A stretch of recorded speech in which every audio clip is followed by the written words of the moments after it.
میرا مفتی صاحب سے سوال یہ ہے کہ اسلام میں دو ہی عیدیں ہوتی ہیں، مگر 12 ربیع اول کو عید الميلاد النبی کیوں کہا جاتا ہے؟ سب سے پہلی بات تو یہ ہے کہ یہ جو جواب سوال میں خود ہی کہہ دیا، اور عام طور پہ لوگ کہہ بھی دیتے ہیں کہ اسلام میں دو ہی عیدیں ہوتی ہیں۔ جی تو تیسری عید کہاں سے آئی؟ تیسری عید کہاں سے آ گئی؟ یا ربیع الاول شریف کو جو ہے وہ عید کا دن کہنا کیسا ہے 12 تاریخ کو؟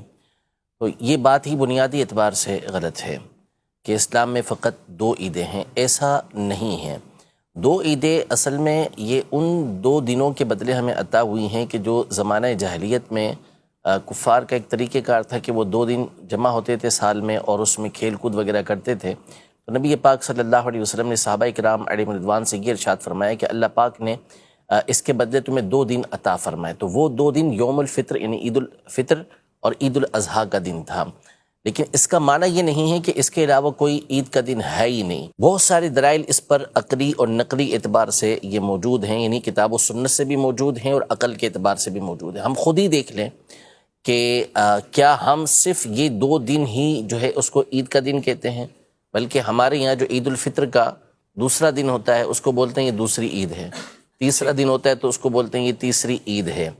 تو خود ہی تو ہم اس کو دوسری عید تیسری عید یہ کہہ رہے ہوتے ہیں۔ اسی طرح بقرہ عید کے اندر بھی اسی طرح کے الفاظ استعمال ہوتے ہیں۔ جب کوئی خوشی حاصل ہوتی ہے، خوشی کا دن ہوتا ہے، تو کہتے ہیں آج تو میری عید ہو گئی، آج تو میرے لیے عید کا دن ہے۔ عرب دنیا کے اندر جب آپ جائیں گے تو وہاں پر جو ان کی آزادی کا دن ہوگا تو اس کو یہ بولتے ہیں عید الوطنی، یعنی وطن کے آزاد ہونے کے دن کا یہ نام رکھتے ہیں عید، کہ اس دن خوشی حاصل ہوئی۔ تو عید بنیادی اعتبار سے اس دن کو کہا جاتا ہے کہ جو وہ خوشی کے جو لوٹ لوٹ کر آئے، عید کا معنی ہے وہ خوشی جو لوٹ لوٹ کر آئے۔ تو یہ تو ایک لغوی اعتبار سے اور ایک سمپل مثالیں ہو گئیں۔ باقی اس کے علاوہ یہ کہنا کہ 2 ہی عیدیں ہیں، یہ بنیادی اعتبار سے احادیث طیبہ کے اور قرآن کی نصوص کے خلاف ہے۔ نبی پاک صلی اللہ تعالیٰ علیہ وسلم کا واضح فرمان یہ موجود ہے کہ آپ نے ارشاد فرمایا کہ جمعہ یہ مسلمانوں کا عید کا دن ہے۔ جمعے کے دن کو نبی پاک صلی اللہ علیہ وسلم نے عید کا دن قرار دیا۔ تو اب پورے سال کے اندر 52 جمعہ آتے ہیں، تو یہ الگ جو ہے وہ جو ہے عید کے دن ہو گئے۔ تو اتنی ساری عیدیں تو خود نبی پاک صلی اللہ تعالیٰ علیہ وآلہ وسلم نے بیان فرمائی۔ یہ مسند احمد اور کئی کتابوں کے اندر حدیث پاک موجود ہے۔ اسی طرح صحیح بخاری شریف کے اندر یہ حدیث پاک موجود ہے کہ حضرت سیدنا عمر رضی اللہ تعالیٰ عنہ سے یہود کے ایک شخص نے یہ عرض کی کہ اے امیر المومنین، آپ کے قرآن کے اندر ایک ایسی آیت ہے کہ اگر یہ ہم گروہ یہود کے اوپر نازل ہوتی تو ہم اس دن کو عید کا دن بنا لیتے۔ تو حضرت عمر رضی اللہ تعالیٰ عنہ نے اس سے پوچھا کہ وہ کون سی آیت ہے؟ تو انہوں نے بتایا کہ الیوم اکملت لکم دینکم واتممت علیکم نعمتی ورضیت لکم الاسلام دینا، کہ آج کے دن میں نے تمہارے لیے تمہارے دین کو مکمل کر دیا، تم پر اپنی نعمت کو تمام کر دیا، اور تمہارے لیے اسلام کو بطور دین پسند کیا۔ کہ یہ آیت مبارکہ۔ تو حضرت عمر رضی اللہ تعالیٰ عنہ نے یہ ارشاد فرمایا کہ ہم اس دن کو بھی جانتے ہیں کہ کب یہ نبی پاک صلی اللہ علیہ وسلم پر نازل ہوئی، اور ہم یہ جانتے ہیں کہ نبی پاک صلی اللہ علیہ وسلم اس وقت کہاں موجود تھے۔ صحیح۔ دوسری روایت جو ابن عباس رضی اللہ تعالیٰ عنہ کی ہے، اس میں اس کی اور وضاحت ہے کہ یہ دن گویا کہ مسلمانوں کے لیے 2 عیدوں کا مجموعہ ہے، کہ ایک تو وہ جمعہ کا دن تھا، دوسرا وہ عرفہ کے میدان میں حجۃ الوداع کے موقع پر نازل ہوئی تھی، تو وہ بھی عید کا دن تھا۔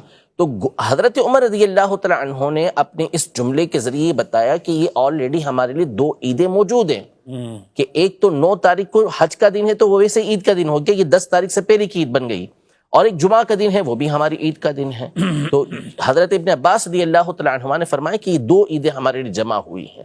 تو یہ جمعہ کا دن الگ عید ہو گیا اس میں، اور ساتھ ہی ساتھ 9 تاریخ یہ الگ عید ہو گئی۔ اسی طرح قرآن مجید فرقان حمید کی مشہور آیت مبارکہ ہے کہ حضرت سیدنا عیسیٰ علیہ نبینا و علیہ السلام سے جب ان کے ساتھیوں نے یہ کہا کہ آپ اللہ کے پاک کے بارگاہ میں یہ دعا کریں کہ اللہ پاک ہمارے اوپر آسمان سے دسترخوان کو نازل فرمائے، تو حضرت عیسیٰ علیہ السلام نے ان سے گفتگو کے بعد اللہ پاک کی بارگاہ میں یہ عرض کی کہ ربنا انزل علینا مائدۃ من السماء، کہ اے اللہ ہم پر آسمان سے تو دسترخوان کو نازل فرما، تکون لنا عیدا لاولینا و آخرینا، تاکہ یہ دسترخوان کا اترنا ہمارے لیے اور ہمارے بعد والوں کے لیے یہ عید کا دن بن جائے، یعنی اللہ پاک کی طرف سے نعمت نازل ہو رہی ہے تو اب وہ ہمارے لیے تو عید ہے ہی، ساتھ ہی ساتھ جو بعد میں آنے والے افراد ہیں ہمارے، تو ان کے آبا و اجداد کے اوپر یہ نعمت ہو رہی ہے تو ان کے لیے بھی وہ عید کا دن قرار پائے گا۔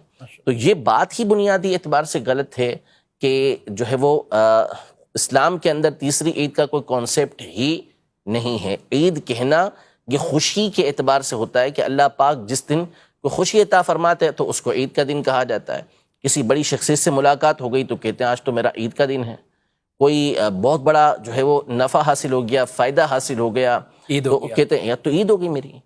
تو یہ عام لفظ ہے، کہا جا سکتا ہے، اس میں کوئی اشکال، یعنی اگر عقل سے کام لیں گے اور قرآن و سنت کو دیکھیں گے تو اس میں کسی طرح کا کوئی حرج نہیں ہے۔ اور اس کو کوئی شرعی عید بھی نہیں کہا جاتا کہ جو باقاعدہ جس کے اندر، اچھا پھر یہی ہوتا نا، اس میں پھر نماز کیوں نہیں ہے؟ عید ہے تو نماز کیوں نہیں؟ یہ کوئی شرط ہی نہیں ہے کہ جو عید ہوگی اس کے لیے نماز شرط ہوگی۔ تو یہ تو اللہ کی رحمت ہے، اور اللہ پاک جس کے لیے جو چاہے مقرر کر دے۔ تو بہت بڑی عید اللہ پاک نے عطا فرمائی، اور اس دن عید کا حکم بھی نماز پڑھنے کا حکم بھی نہیں دیا کہ عید کی نماز اس کے اندر پڑھی جائے۔ تو جمعہ بھی تو ہے، جمعے میں جمعے کی نماز پڑھی جمعے کی نماز پڑھی جاتی ہے۔ جو عام روٹین کے دن ہوں گے اس کے اندر جو ہے وہ 5 نمازیں پڑھی جاتی ہیں۔ 14 اگست کو کوئی کہے کہ بھائی آج کے دن کیوں نماز نہیں ہو رہی، کہ اللہ پاک نے اتنی بڑی نعمت عطا کی ہے وطن کی، تو عید کا دن ہے، عید الوطنی ہے، تو ان سے پوچھا جائے کہ اب عید الوطنی منا رہے ہیں، عرب شریف کے کسی شخص سے کہہ دیا جائے کہ بھائی عید الوطنی منا رہے تو اس کی نماز کب پڑھیں گے، وہ کیا بولے گا؟ وہی بولے گا کہ تھوڑا سا علاج کروا لیں، اور کیا کریں۔